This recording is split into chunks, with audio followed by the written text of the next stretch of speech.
Hi guys! Good morning and sobrang aga. Alas 3 pa lang ngayon pero magpo-4 na din. Paalis na kami papuntang Baguio. Actually, wala pa akong tulog. I'm trying this one from Cathedral. It's called the Cathedral AA Matte Powder Cushion Oil Control and interested ako na itry siya dahil matte siya. Usually for cushion, hindi ako ganong gumagamit kasi nga hindi siya for oily skin. Katuwa naman tong cushion na to. Kasi usually for cushion, after kong i-apply, malagkit siya sa kamay. Ito hindi siya malagkit. Titingnan natin how this will go. Sobrang nipis lang na in-apply ko. Sheer coverage siya. Pero at least na-even out yung skin tone ko. And I did not put anything underneath since itong cushion daw na to ay may skincare benefits. I think ito ata yung anti-acne and anti-aging, parang ganyan. I use this Baby Doll na Kiss and Blush YSN Lip and Cheek Tint. Yan lang ilalagay ko sa face ko today. And Lip and Cheek Tint ng KJM for my lips. Kasi ito sa cheeks ko lang ginagamit. I'm ready and ito yung dadaling ko. Nandito yung damit ko, makeup, and then my laptop. Tapos yung mga anik-anik na ginagamit para pang-edit. And then yung aking calendars for the first 15 sa meetup. Kung makaka-15 na tao dun. And then yung aking slippers. Ang sarap nito sa katawan, guys. Ang cute pa na nakasulat. Later Hater. I bought this from Forever 21. Ayan. Tapos yung aking leggings from Topshop. Tapos Chanel Espadrilles.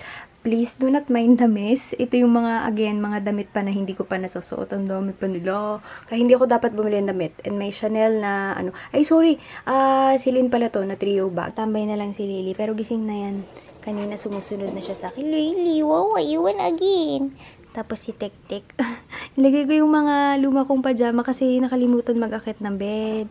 Tapos si Dixie ay tulog na tulog pa. Pina-check up ko lang to kanina or kahapon. Kasi yung sa kanya skin infection, ba't tulog na tulog? Hi, Te! So, nag-waste na si Jeloy ng daan kasi hindi namin alam yung daan. Hi, Good guys. morning! Good morning! And dito muna kayo. Pero hopefully, hindi kami abutan ng traffic kasi anong oras na? Wait lang, saan natin 4:43. ilalagay? Sabi namin 3, naging 4:43. Baguio ano?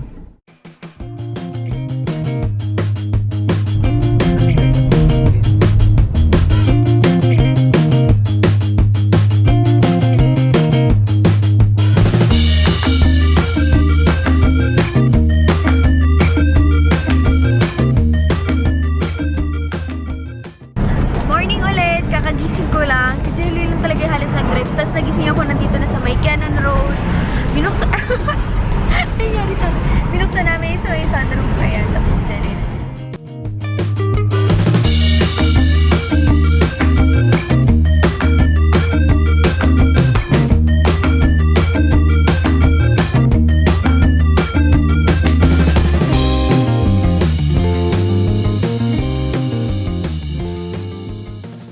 Dito kami magta-try mag-breakfast kung meron na. Parang maliit lang siya na dito sa may Igorot Stairs yung tawag nila.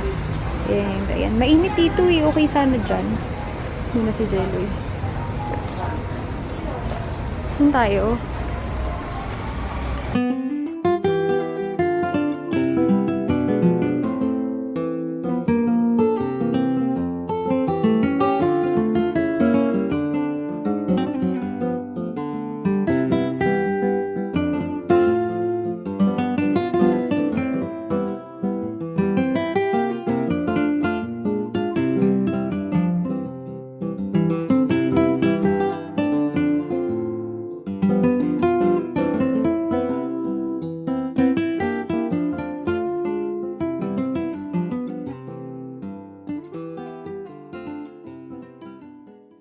Tapos na kami mag-breakfast. So ngayon, pupuntahan namin yung place na pagsistayan namin. And buti na lang may Waze. Kasi kung walang Waze, hindi namin kaya mag-ikot dito sa Baguio. Ang dami mga pasikot-sikot eh. Ready na kaming umalis. Nasa na ba si Pancho? Nag-iikot lang. Ayan siya. Dito dapat kami magsistay. Kaya lang mayroon kami friends sa city. So, doon kami muna bababa. Ayun yun eh. Kanina tumatalon siya from here to here to here. Ayan na. Toink. Ang cute nito. Taga dito to sa Transcend House. Hi, Pancho! This is Pancho, my new friend. Ang cute niya, guys. Ang liit lang niya. Uy, wag maamoy yung kilik-kilik ko. Uy, ang bait. Ang bait naman. Siya'y lumalapit. Sanay daw to sa mga bisita dito, guys eh. Kaya lumalapit talaga siya. Ang bait. Gusto magpakamot. Picturean mo kami ni Pancho. Video to eh. Picturean mo kami dali. Pumusing ba? Hindi, picturean mo kami ni Pancho.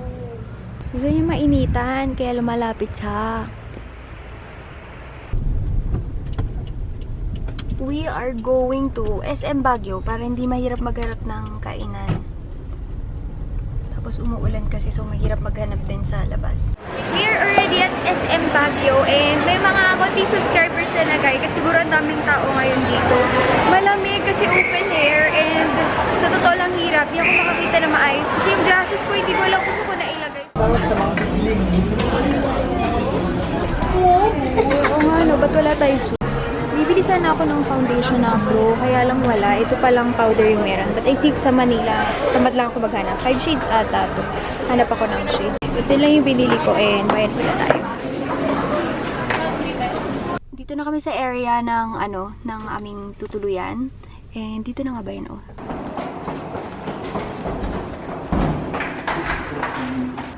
So ito yung room. And when you open, sink agad.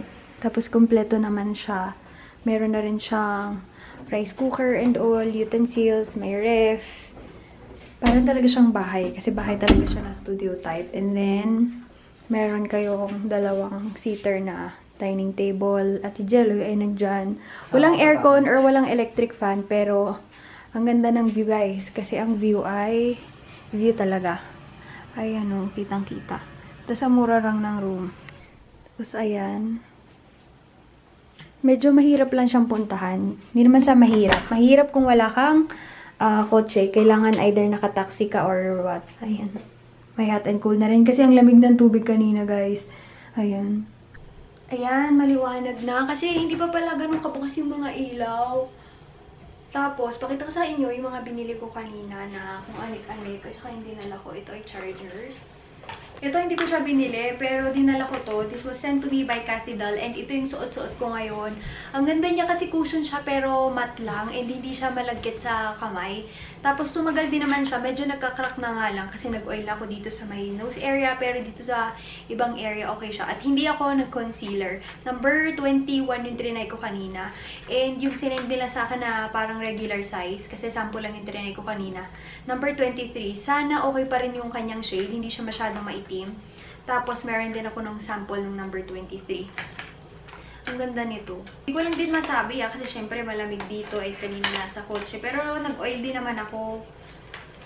Ayan siya. Ganda pa ng packaging niya. Kulay pink. Tapos, kulay blue yung kanyang likuran.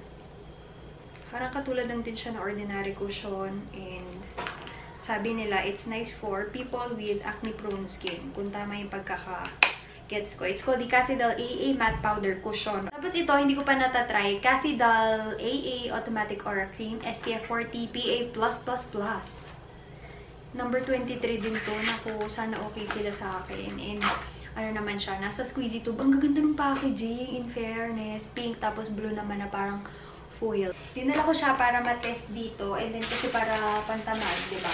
Kanina, pumunta naman ako ng Skin Food. Meron din akong cushion. Natuwa ako dun sa cushion ng Cathy Dal. Ito naman is a Skin Food Pore Fit Pure Skin Cushion. Number, ano bang shade dito? Number 1 pink vanilla. Naku, kulay pink. Pero, ito kasi yung natry ko kanina na tamang shade for me. Foiled yung kanyang harapan and then beige yung likod. I will let you know kung okay siya. Nasagbigay ng samples. Bigyan ako ng 4 na samples ni ate. And then, kanina sa Watsons, kasi nararamdaman ko na sisipunin ako, nakalimutan ko magdala ng vitamin C. Bumili ako ng vitamin C na Gen C, pero hindi ko alam yung tatak na yan eh. Ang ginagamit ko is yung potency. Tapos nakita ko tong Eligard Pro Face HD High Definition Matte Pressed Powder. And sabi dito, long-lasting, oil-controlling, mattifying finish. Helps cover blemishes and imperfections. Dapat kong bibilin yung Pro na foundation ng LA Girl. Pero wala. Sa Manila ko nakita yon. I'm in the shade Creamy Natural. Sa tingin ko lang, kasi walang tester. Ito yung parang, ko lang, tinansya ko lang. Toothbrush. And then, ayun lang pala. Medyo nagpahinga lang ng konti, pero bababa kami to buy from the convenience store. And hopefully, bukas pa siya. Dapat kasi paano ba ito buksan? Mag-o-Ozarks kami. Kaya long close na siya ng 9 PM. Sayang. Dito kami nagsistay. And naghanap ko naman sa sari store. Unfortunately, sarado na daw yung convenience store sa may kabilang building. So, we do have to use car para makaalis dito sa area and bumili ng water. Hindi ko na nakabili ng water kanina. So, we're going down again. And ang lamig sa labas, kaya nagdoble na rin ako. So, we're going down again. Ang daming sa labas kaya nabili na ako. Pero yan, nagpunta ako. Dito kami sa Harrison Road, yung night market. And let's see. Daming tao din na kahit weekday. Tapos yung mga ukay nandun pa sa part na yun.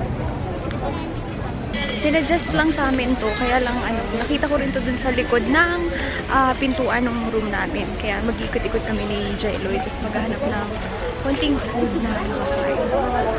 Midnight snack. Water.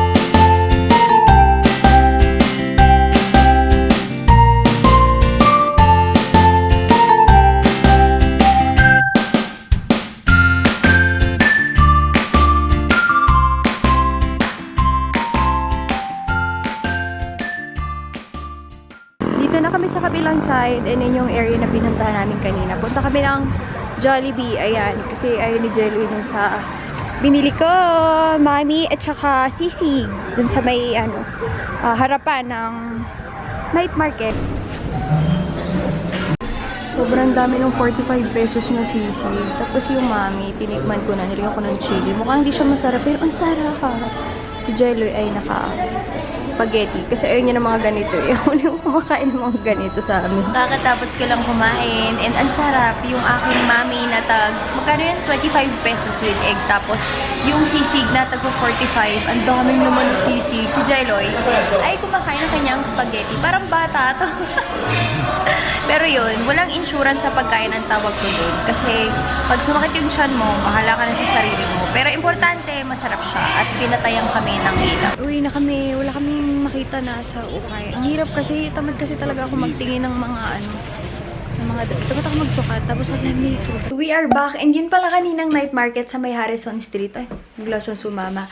Ay hanggang 1 AM. Tapos araw-araw siya. Kanina daw, hindi pa ganong kadami yung tao. Hala siya. Antok na antok na. Kasi guys, magta-12 na. And maglilipat lang ako ng file sa computer. Tapos tutulog na rin para bukas maaga magising. Kasi sayang yung time. And thank you so much for watching today's vlog. And see you tomorrow's video. Bye!